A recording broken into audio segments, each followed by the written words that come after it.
Hello, everyone, and welcome back to your weekly news recap. We are your hosts, Jacob Smith, and Matt Morgans, here to get you up to speed on the past week in gaming so you can head into this week all caught up.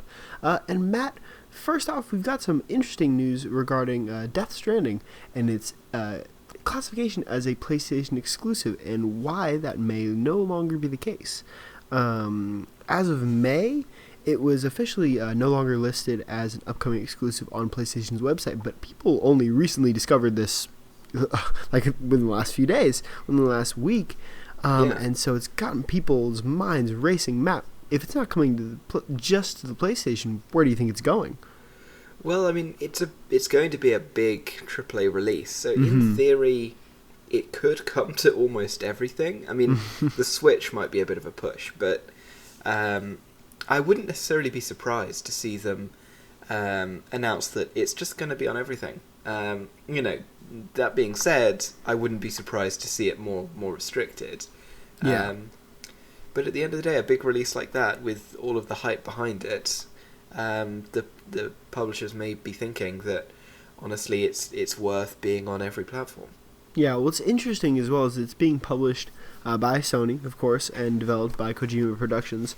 Granted, Kojima Productions is not under Sony in any way. They're just working. Sony is essentially just publishing Death Stranding, is the deal they have going on. A lot of people have been thinking that Death Stranding will be headed to PC and not Xbox just because of that Sony partnership publishing.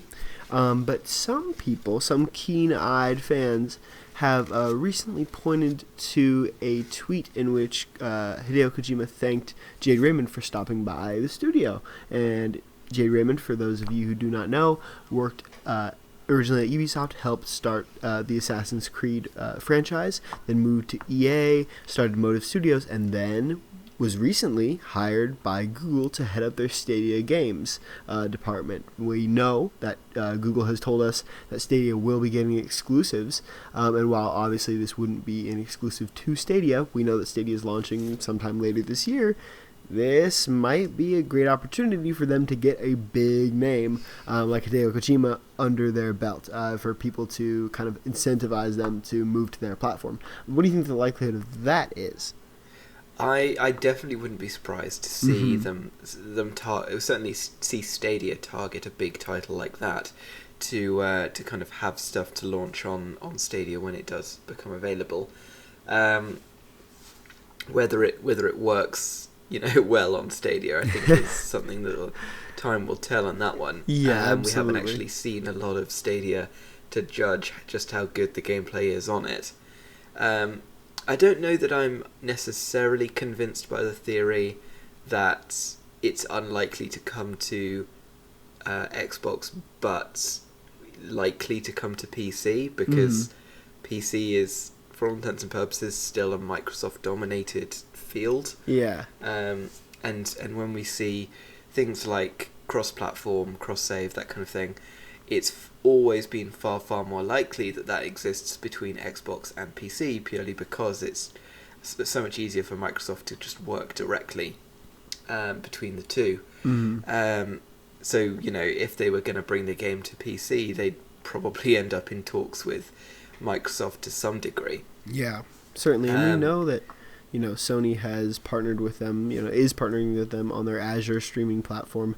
And we also know that Sony hasn't really liked to play nice as far as cross-platform play is concerned. So I think if they're acting as publisher, I can see the argument for them to be an exclusive operator. And certainly this said, I wouldn't be surprised to see them eventually come out and say, yes, it's on Stadia, but that's it. It's still otherwise exclusive to PlayStation. If they're acting as publisher, then theoretically releasing on Xbox, they're still going to take a cut of Xbox sales. So it doesn't necessarily harm Sony to release it on another big platform. Yeah, the real question here is if they wanted it to be a big release on PS5. Let's say they want people to see how good it looks on the PS5. They would not let Microsoft touch it. with a 10-foot pole, because next gen is a whole different ball game. But well, that would be quite a move if they used it as a as like a pioneer PS5 title, and then they said it's on the Xbox One, but it's not on the new Xbox. Anything could happen, especially with Sony and their tactics. But who knows what the future of Death Stranding is, especially given Hideo Kojima's status as someone who can make random things materialize out of seemingly thin air. But moving on, we have some interesting loot box news. A couple of stories regarding loot boxes. The first of which is that Rocket League is set to remove loot boxes from the game. Psyonix made the announcement in a blog post.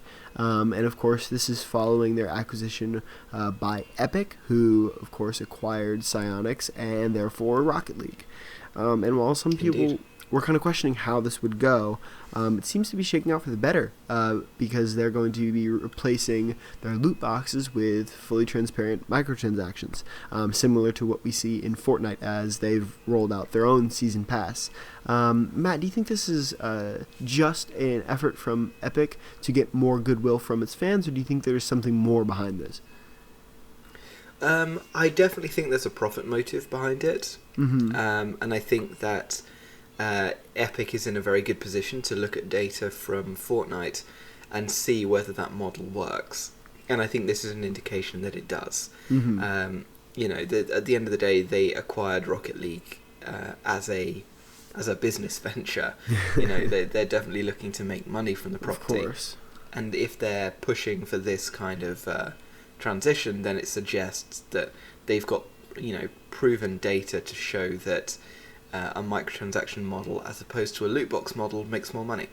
And certainly I wouldn't be surprised to learn that that's the case. There's so much discontent, I would say, among gamers towards loot boxes that I wouldn't be surprised that loot box sales take a pretty big hit as a result, because people just don't trust them. Whereas if you know what you're buying, I feel like people are much more willing to part with a small amount of money on things like microtransactions, especially if the game itself is free.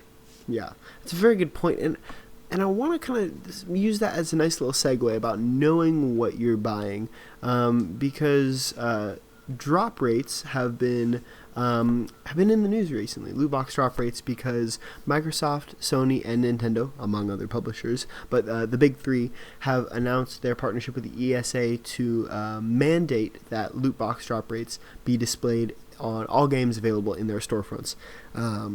More publishers have joined on, such as EA, Ubisoft, Activision Blizzard, Bethesda, Take-Two, and more.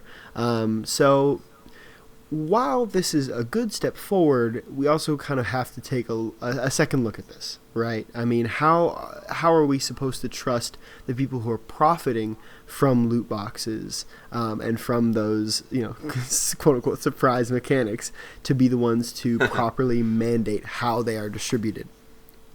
Yeah, I would hope that this system is implemented with some degree of independent analysis. Like we have some group at the ESA and whatnot who at least double checks to make sure, or at least mandates that the developers need to provide evidence that the rates are what they say they are. For sure. I mean, I do think this shift is indicative of a bit of a sea change within the industry that doesn't necessarily reflect loot boxes and their use. Because although they're now coming and saying, yes, we're willing to show loot box drop rates, a lot of games are actually dropping loot boxes entirely. I mean, if we look at stuff like Rocket League now, that's dropping loot boxes in favour of paid microtransactions, and if the data is there to show that that is the more profitable system, most likely supported by the unhappiness among the general gaming community about loot boxes, then I wouldn't be surprised to see loot boxes becoming less and less common as time goes on. What's interesting is this move has actually been criticized by people who are, of course, rightfully questioning this move and the motives behind those executives who have made the move, in saying that people who have chronic gambling addictions, problem gamblers, don't care about drop rates or about winning rates. They purely see the thrill in potentially getting what they want. And it is, again, when you are dealing with problems like gambling addiction, it becomes more of an I want to spin the wheel for these loot boxes, or as I need to, no matter the cost, no matter the drop rates. And I think that this is a way for the developers, or for these publishers and executives in a sense, to circumvent the problem of addressing gambling addiction by saying, oh, but they know what they're getting into, so it's on them. Well, I mean, that's a reasonable point. I don't think it's the only point that exists in the context of the problem of loot boxes. Certainly it's not. Usually the one that gets focused on. I think, certainly I see this as not necessarily being something to combat gambling addiction, but rather to combat the suspicion among gamers that drop rates were almost criminally low in order to incentivize loot box sales.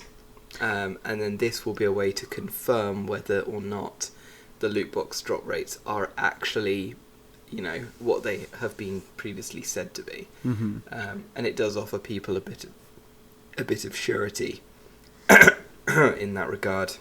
Absolutely. Well, and it's a positive step forward. It's not necessarily the only thing that should be done to resolve things, but it's at least something.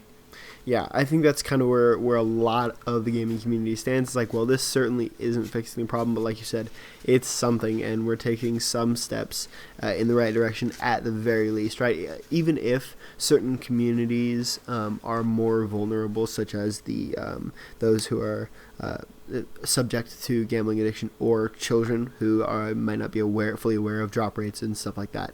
This, again, is the path that we need to walk if we are to maintain a gaming as like a healthy hobby for people, right? Because you have kids who are, draining their parents' bank accounts thousands of dollars on these loot boxes. If we can take steps to do things to discourage things like that, then we will be doing the right thing in the gaming industry.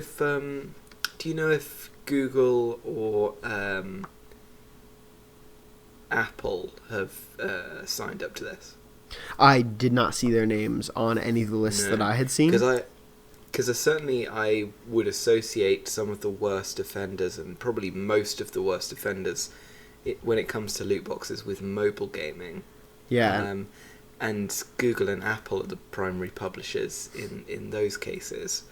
Because I would imagine that most of the more profit-driven, shadier mobile game developers probably have very little interest in signing up to something like this, but that's where the majority of the problem lies. I think they have the benefit of flying way under the radar of the gaming community, because of course you think loot boxes, your mind immediately jumps to like Overwatch or something like that, whereas mobile games have the benefit of sitting in this sub-tier of gaming in the gaming community's eyes, whereas they still make billions of dollars of annual profit. Exactly. That's something that I didn't even consider, right? I've been thinking about this for days, and I didn't even consider mobile gaming. Because I think there is this shift in the gaming industry at the moment that's moving away from loot boxes, especially among the big AAA publishers, because they can see it's just bad press. People don't like loot boxes, and if you're trying to push the idea of loot boxes being a good thing, people aren't buying it. Yeah. And indeed, people probably literally aren't buying them because they just don't trust them. But that same level of scrutiny isn't being leveled at mobile game developers, because they don't have nearly the same kind of public appearance. No, you're absolutely right. So as the AAA, I'm pleased to see the AAA publishers committing to something like this, but I feel like it's not as necessary as it was, say, 3 to 4 years ago. Or at least not within their part of the industry.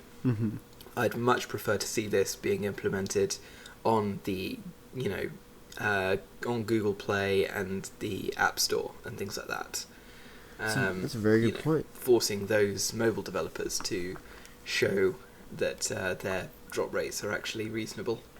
We'll see if the AAA gaming space gets their loot box situation handled. If the FTC and likewise organizations across several different countries will then turn to the mobile gaming market, because, like Hopefully I said, so. they have largely flown under the radar. But amidst all this talk of loot boxes, microtransactions, there is of course discussion regarding season passes, and we've got some developments from Call of Duty Modern Warfare and its season pass, or rather, its lack thereof. Matt? Yeah, Call of Duty Modern Warfare, there's been speculation that it might not have a season pass, and that has now been confirmed by Activision. They've said there is going to be no season pass. What they're going to do is very similar to what the latest Battlefield did, where they're just going to have periodical free content releases. All right. So we don't know exactly how they're going to do that, whether it's going to be seasonal, or whether it's just going to be a sort of a steady stream of new content. But either way, they are dropping the season pass model in favour of just keeping up a stream of new content in order to keep players engaged with the game after launch. And that does indicate that there's data now that, the big publishers and whatnot have access to that suggests that this is a more profitable model than the season pass model, because people are engaging with the game more commonly on like a week-by-week basis, rather than just coming back for a week every time they release a DLC every few months. Which, probably works for some games, but when you're doing a big big game like Call of Duty or Battlefield, you are wanting to keep your gamers coming back week after week. Well, especially with those big annual releases, right? That is their bread and butter. Absolutely. Because you have something like FIFA has Ultimate Team, and a big part of, at least on EA's end of the spectrum, is asking its developers, how are you going to create your own version of Ultimate Team? So it seems like those companies who are releasing these annual releases like Call of Duty are aiming toward that level of engagement. I think that's a great way to do it. I mean, it's... Oh, I'm sure. It absolutely seems like a way that to engage fans that benefits them, that doesn't rely, at least on the surface, on predatory tactics to keep them coming back and clamoring for more. It's a way of saying, here's what we are doing to help expand the game that you upfront paid $60 for, and I think that is a great way for people to recognize their value for money. Right? They're gonna think they get a lot more game for the $60 that they put down for it initially. Yeah, I mean, it's fair to note that they've not confirmed that there's going to be no paid DLC, but I would suspect that even if there is, it's going to be very minimal and probably not immediately after launch. Yeah. Like, for example, there's rumours that there's going to be a Battle Royale mode coming post-launch. Theoretically, that could be paid DLC, but even in that case, I would almost be more surprised to see it be paid DLC than to be free, because I feel like they would bring more players back by just having it be a free update 6 months down the road than releasing it as even a $5 DLC.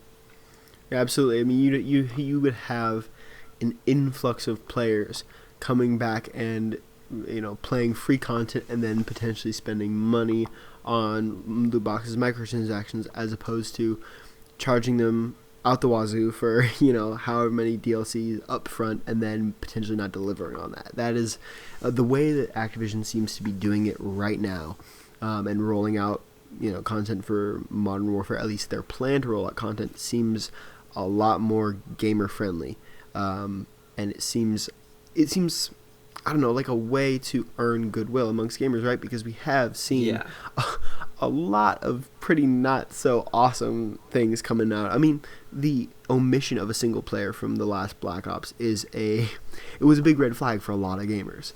And so I think in doing this, in taking the more gamer friendly route, Activision's doing a good thing for the brand of Call of Duty. Yeah, and it's also worth noting that they do potentially have another revenue stream coming up later this year with Call of Duty Mobile. And that is going to be a battle royale focused free to play mobile game. Makes sense.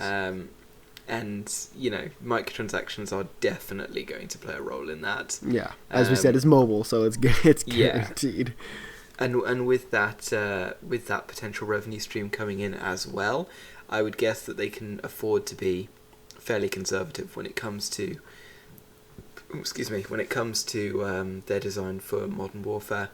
They don't need to be as what's the word? They don't need to kind of try and get every penny out of people that they can. Yeah, they can take a lot less aggressive means to garnering that player base for sure. Yes. I hope this works out. In the end, I hope Activision is happy with the results, and I hope that we can see more trends like this going forward. I mean, I know that along with the ire of loot boxes in the eye of the gaming community has come along with it the ire of season passes, because we've seen far too many season passes get rolled out. People pay $30 up front as well as their $60 day one. They want that DLC, and then they get like one DLC that would have been worth $15. And then support for the game is discontinued because it doesn't do as well as publishers want. Yada yada. We have an exorbitant amount of reasons why DLC is not released, and the season pass is by no means a guarantee. So this is nice, a nice little guarantee that fans will get more Call of Duty. And speaking of more Call of Duty, Matt, what could be in store for 2020? Well, if a certain hypothetical leak is to be believed, then the Call of Duty 2020 title could actually be another kind of series reboot, but this time for the Black Ops series. Okay. So obviously Modern Warfare, this new release this year, is what's called quote-unquote a soft reboot of the Modern Warfare series. Including a lot of the same characters that have been in the series since the beginning, but kind of rebooting it to a new kind of period setting. And presumably some elements of the previous games will no longer be canon. It's been a bit unclear what, if anything, or if it indeed matters. But in any case, it could turn out that the 2020 title is actually going to reboot Black Ops, and that would suggest that Activision is looking to almost sort of rebrand Call of Duty across the board.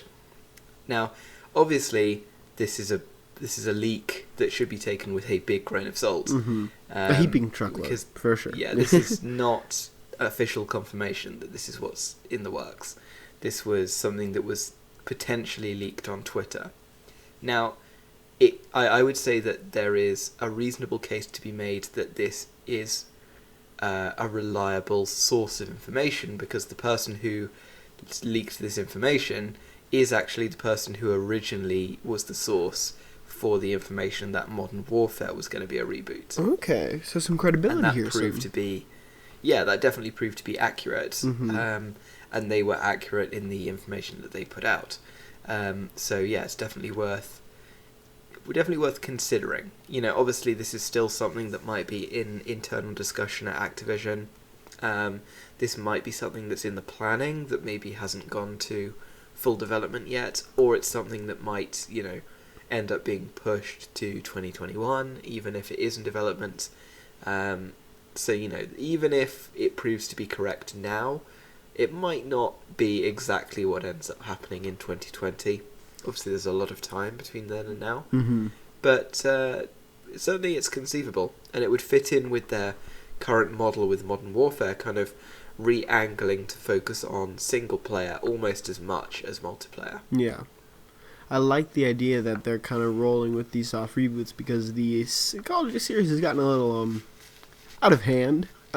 Yeah.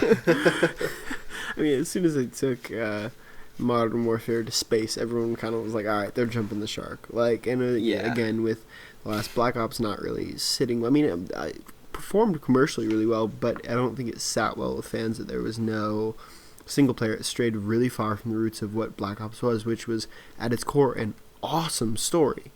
It almost felt like them using the Black Ops name just as a marketing tool. It didn't feel like part of the Black Ops series. No, it felt very disconnected, and so hopefully in doing these reboots, soft reboots, hard reboots, whatever, that they will kind of get back to that flow, that feeling of continuity, that fans have been so used to over the years. So that'd be really cool to see. I don't know. I really enjoyed Black Ops. I haven't played Call of Duty in years, but I really certainly it matches up with the trend of single player games being kind of proven to be a major market. Absolutely. By God of War over a year ago now. And, a lot of publishers saw that and were sort of realised, oh, right, multiplayer isn't the only thing that makes money if we actually put effort into it. Yeah. And it aligns with that very well. So I wouldn't be surprised. I'd love to see a confirmation on that. But Matt, we do have one confirmation in the works for our final story of the week. Indeed, we have learned now through an interview that CD Projekt Red did with a Polish gaming magazine that there is a New Game Plus mode in the works currently for Cyberpunk 2077, confirming that there will indeed be a New Game Plus option in the game. At some point. Yes, at some point is the key caveat there. They didn't confirm in this interview that New Game Plus will be available at launch. They just said it's going to be in development. Mm-hmm. And certainly I wouldn't be surprised to see this be something that comes post-launch. It's pretty common for New Game Plus modes to come post-launch because obviously it's kind of a low priority to have for launch because people are not going to need access to it straight away.